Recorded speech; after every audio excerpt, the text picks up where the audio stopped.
小米永遠行車刷牛背有什麼意義？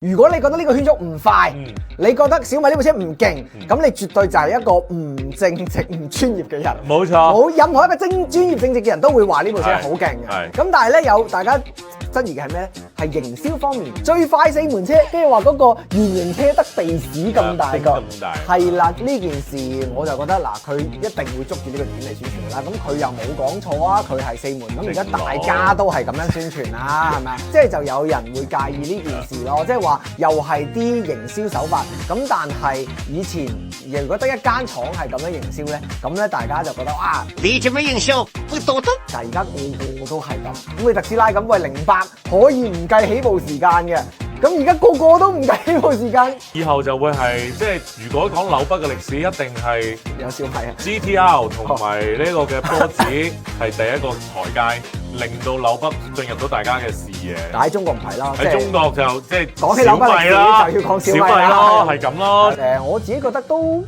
即係值得尊敬，值嘅。尊敬。但係量產車就未知咩時間，因為始終呢個係原型車嚟。